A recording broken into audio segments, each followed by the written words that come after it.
Hello, hello mga kabsat! Isa ka ba sa mahilig sa samgy? Kung isa ka sa mahilig mag-samgy, tara, magluto tayo ng cheesy beef enoki rolls. Natikman mo na ba to o na-try mo na to? Kung hindi pa, tara sabayan mo ako sa pagluluto. Kasi tinitiyak ko sa'yo pag natikman mo itong recipe na ito, matatakam ka talaga at hahanap-hanapin mo ito. Una, ganito lang naman yung gagawin mo. Kuha ka ng beef at ng enoki. Tapos gayahin mo lang yung ginagawa ko dyan. I-roll mo lang yung enoki sa beef. Ulit-ulitin mo lang hanggang matapos ka. Hanggang maubos yung beef at ang enoki. Alam mo kung may sangkap ka naman dyan sa bahay mo, gawin mo na rin ito at sundan mo ang mga ginagawa ko. Ito yung masarap na version at mas pinadali. Diyan marami nga pala yung ginawa ko dyan. 2 pack ng enoki at 2 pack ng beef. Kung namimili kayo sa mga Korean store, alam nyo na siguro kung ano yung tinutukoy ko. Medyo marami kasi kami dyan, kaya medyo marami yung niluto ko. Pinainit ko lang ang kawali at nilagay ko na yung beef enoki roll. Hindi ko na nilagyan ng mantika o ng butter yan. Non-stick pan naman ang gamit ko, kaya for sure naman na hindi didikit yan.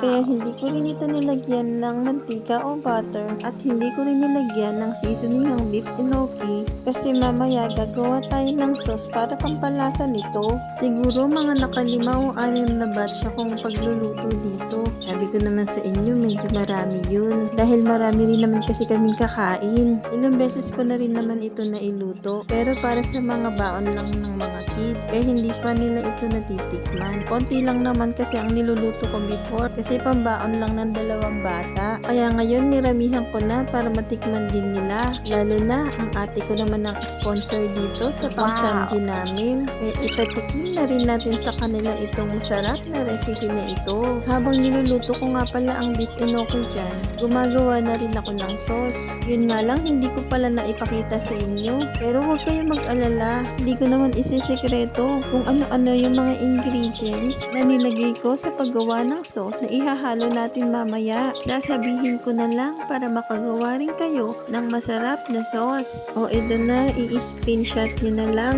para hindi kayo malito kung ano yung kailangan para sa sauce. Pagsama-samahin nyo lang yan sa isang bowl. Tapos pag nailagay nyo na yung mga ingredients, i-mekos-mekos mo lang ng maayos. Tapos iset aside mo lang yan kasi kakailanganin natin yan mamaya pag natapos nating iluto tong mga enoki rolls. Grabe no, kahit hindi tayo naglagay ng mantika o butter, kung sana siyang nagmantika at tignan mo, napakarami. After kong iluto yung enoki, tanggalan ko lang ng mantika ang pan at nilinis ko. Painitin na natin ng pan at lagyan natin ng butter. Pag nagmelt na yung butter, isunod na rin natin ang sibuyas. Igisa lang natin ito.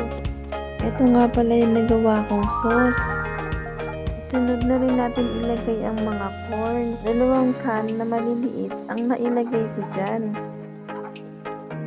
I-mekos-mekos mo lang yan, kabsa. Tapos ilagay na rin natin yung kalahati ng sauce. Takpan muna natin at pakuluin bago natin ilagay yung mga beef enoki rolls. Alam nyo, nung ine-edit ko ito, natatakam talaga ako.